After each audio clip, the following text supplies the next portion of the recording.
Good morning and welcome to another AMA together with Felix. Thanks, Felix, for being here again as usual.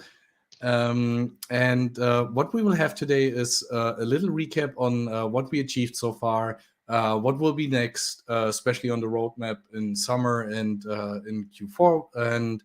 Then we will answer a couple of the questions that our landlords have or landowners have in the landlord channel, which is on Discord, which you can join as well if you own a piece of land.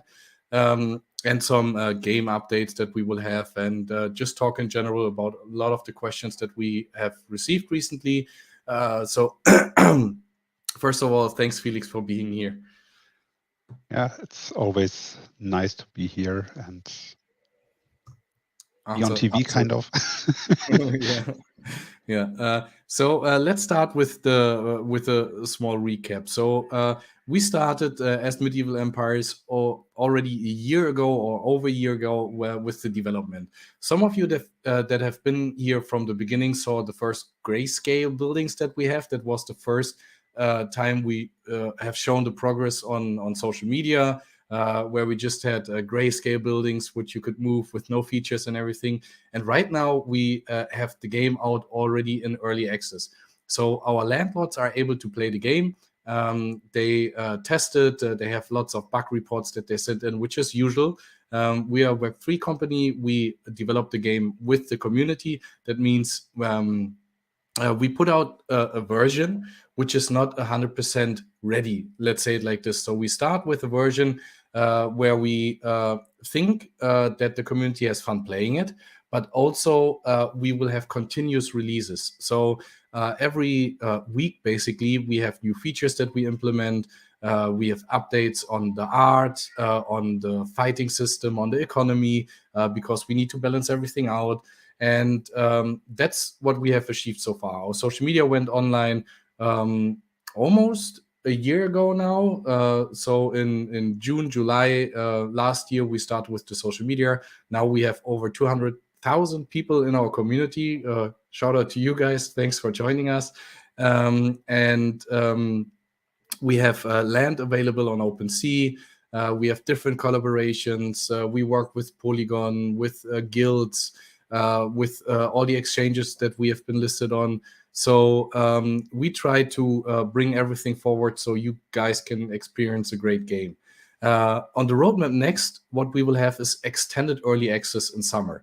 So in summer, we will have more people joining the game, which means we have whitelist spots where you can join the game. We will have alpha testers, or so-called alpha testers. We don't call it alpha version, we call it early access 2, because the terms are a little bit outdated in that kind of development, how we do it. And our goal is to build the game with the community. That's why we have lots of questions for the community. They can bring up ideas which we will implement, and Felix loves those ideas. I always put them in bundles, throw them at him and say, do something with it. 99% of the time I agree with the ideas, they're great. And we will talk about some of them that the landowners submitted already in this AMA as well. And then later we will have the public access. So in Q4, around October, November, December timeframe, we will have the public access where everyone can play the game. So it's open for everyone.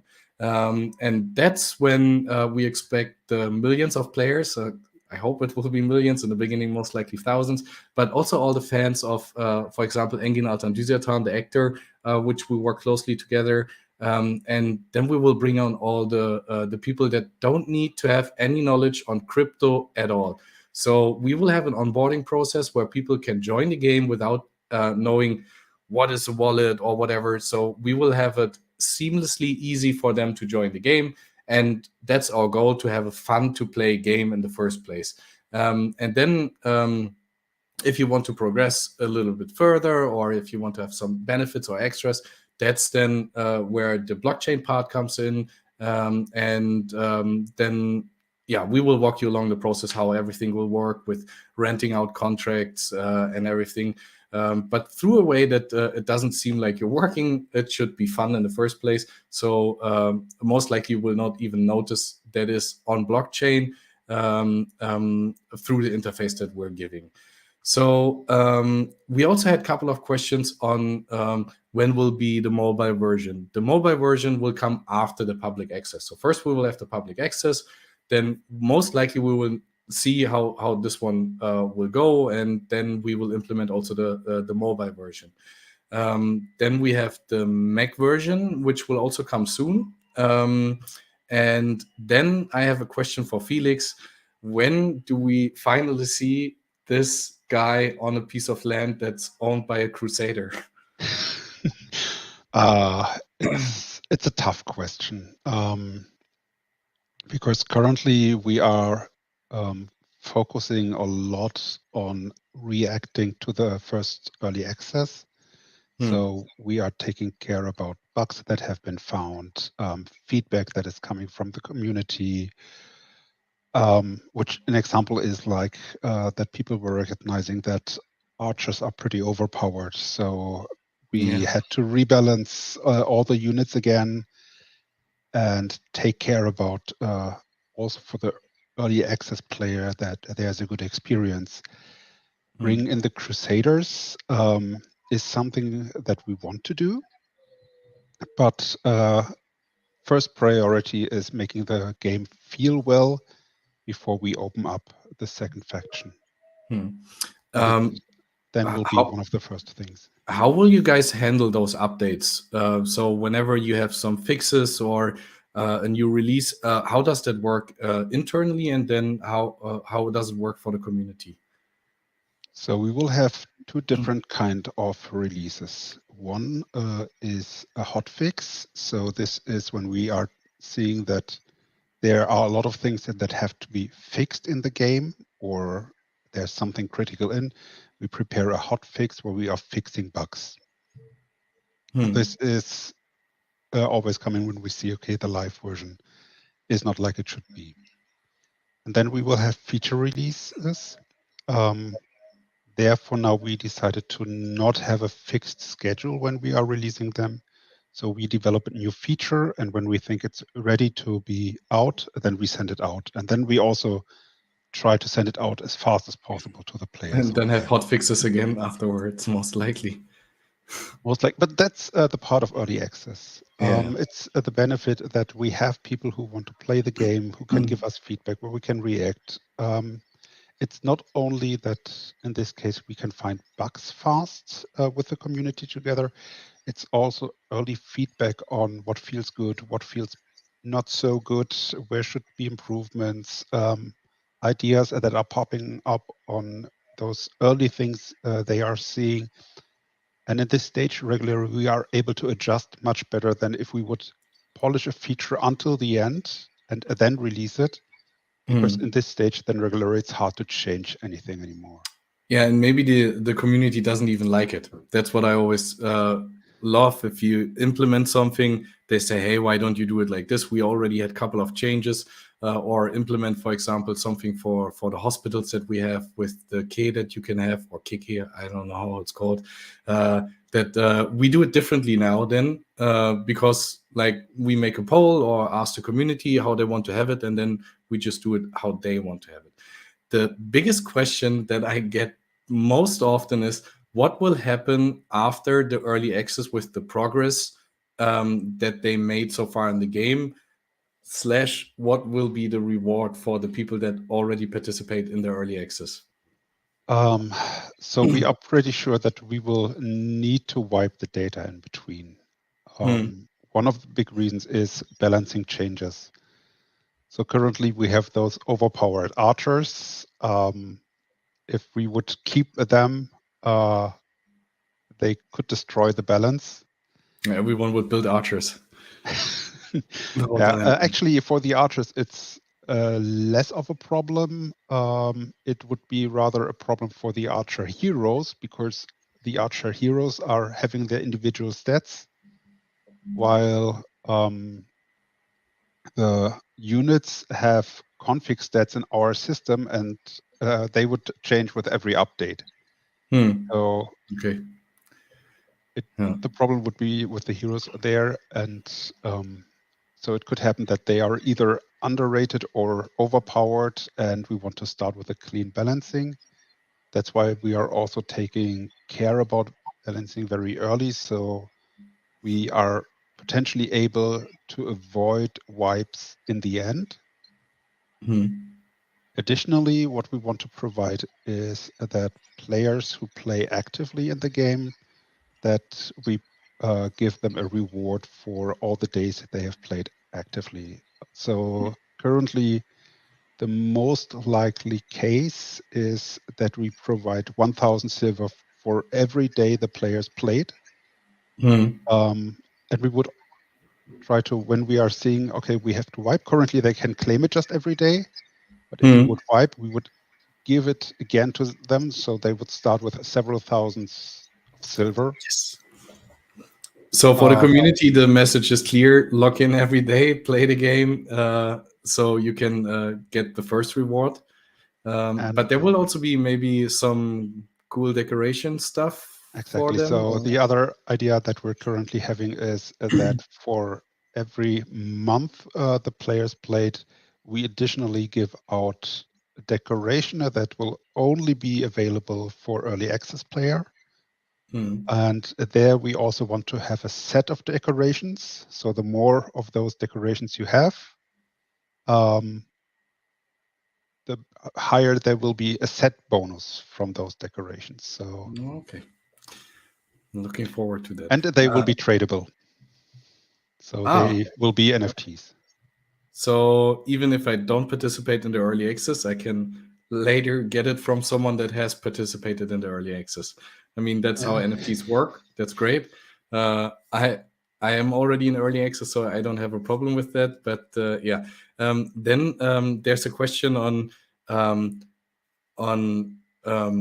for example, you have one building that you can upgrade, and they want to upgrade a second building because they want to be faster. Maybe you can elaborate a little bit on the MEE holder benefits that we will have in the game. We want to have a staking system for MEE where players get a so-called VIP rank. This is on free-to-play games also pretty common, and it's there based on how much you spend in the game. We decided to have it with staking of the token, and this staking for token will provide a rank while the token are staked and provide benefits like unlocking a second slot for building a building or having have the opportunity to store more resources on your gathering buildings. Like, so the farm would not store a value equal to the amount of 6 hours without boosts. It could be 7, 8, 9, 10. So the higher the rank, the higher the benefit. Also, we would allow that you can queue more level ups on units. So a lot of stuff that is making the life a bit more easy. Because even if you can build two buildings at the same time, you still need the resources for both of them.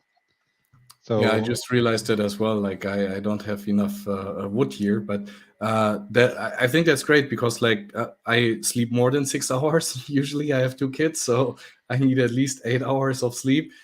So having a little bit more like a how do you say that a container where I can put all my resources in and have or can farm a little bit more. That's great. Having a second building, also great. Do you have any other? I think there will be more benefits to it. We will most likely make a table to see for how much you stake, how much benefits you will get in a game. Or are there any secrets that you want to reveal right now? So what there will be besides like nice to have things like a longer time until you have to come back to the game will also be that you will have stuff like increased production speed or your buildings produce more resources. So stuff like this will also be in, but there will be no battle benefits. So VIP will not provide a bonus on attack rate or something like this. So we take care that when we will have PvP in the game, that there it's fair and everyone has the same chance. or the same possibility, not the same chance, but the same possibility to get stuff, to be strong in the battle. But it might be like healing time would be also reduced, so you can reuse your units earlier than someone who is not having a VIP rank. So that is something I wanted to reveal directly. We also have some more secrets we would like to reveal later.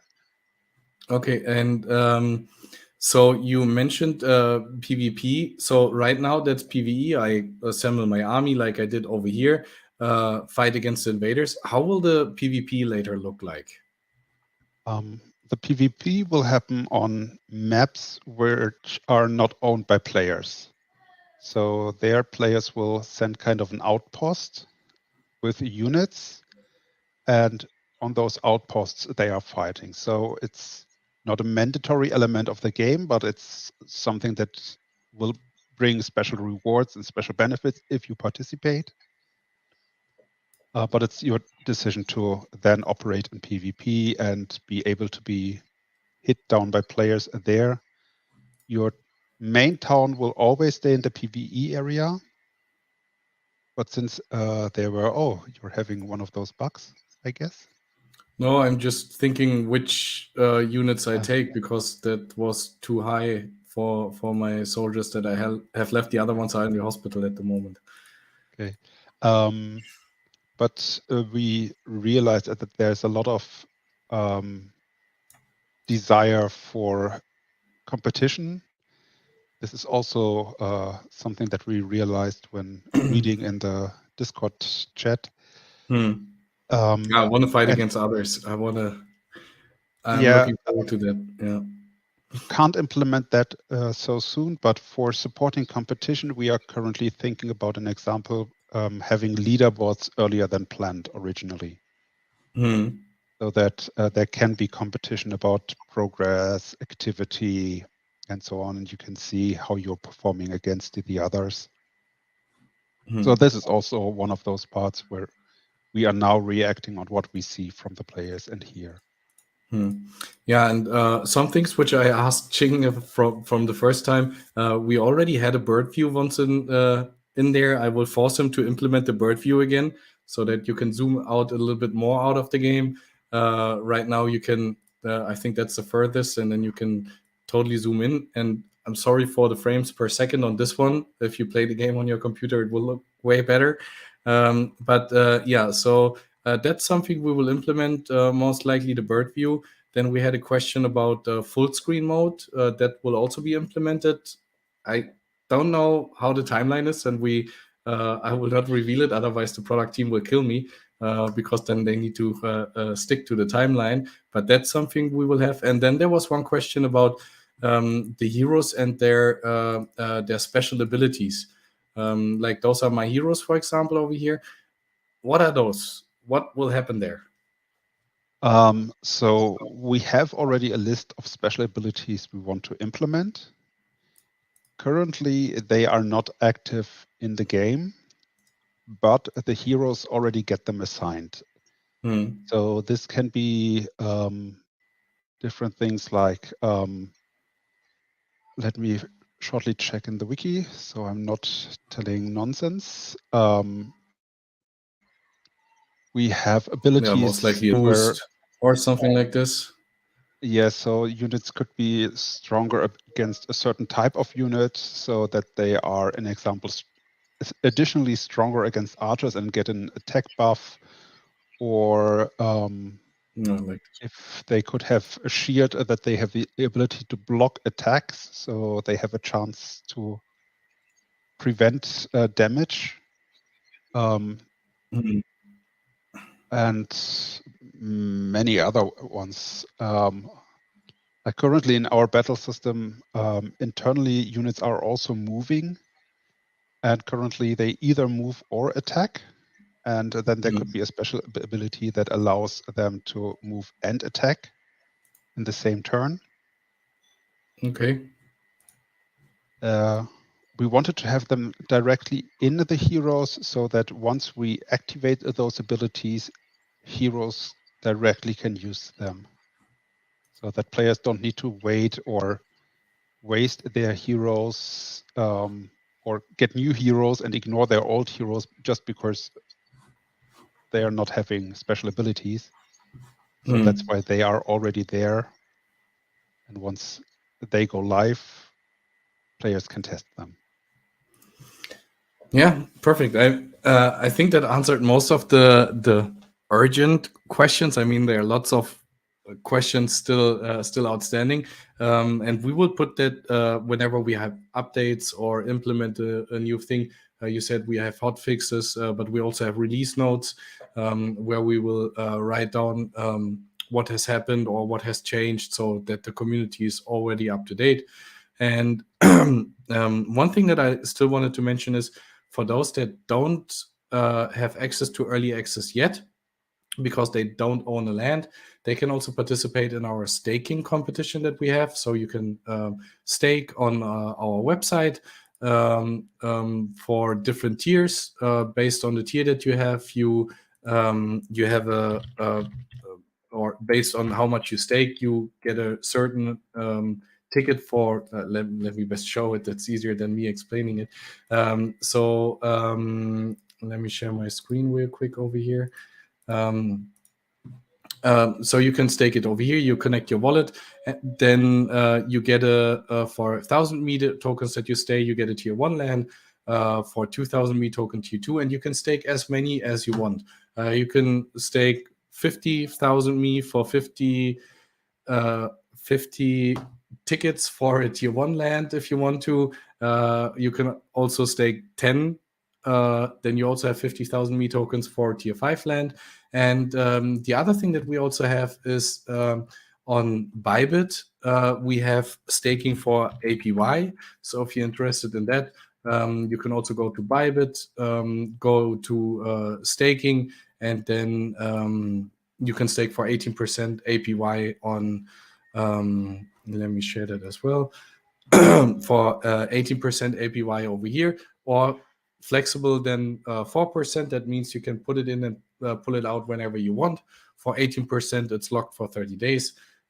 So yeah, make sure that you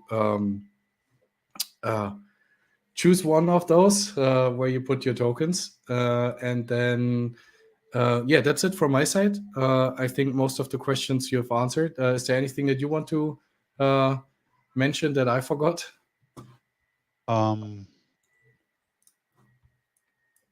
Don't know. Happy early access. Happy early access. It's a quite interesting and challenging time at the moment, and we're pretty happy about what we're seeing there. Yeah, I'm also glad that everything worked smooth. I mean, hot fixes is normal stuff, and that some people couldn't claim their silver. Some people had problems with upgrading, for example. I mean, that happens. That's normal. But we will fix all of those. Then we have a new release as well. Then we will have most likely other bugs because we will implement further stuff. That's how game development works. If you want also, I can already say that the hot fix will not fix all the bugs. We were focusing on the most important bugs. Yeah, we still have a long list. It's as long as expected. So we're not having more bugs than we've expected. But it was sure, and now we know them. That's the good thing. And even had hack attempts. Yeah, we will keep the community updated as well on our socials. So make sure to subscribe to the YouTube channel as well. Thanks for tuning in again. Yeah, see you on the next AMA and in your DMs anyway, because I will send you some more ideas from the community as well. Have a nice day. Bye-bye, guys.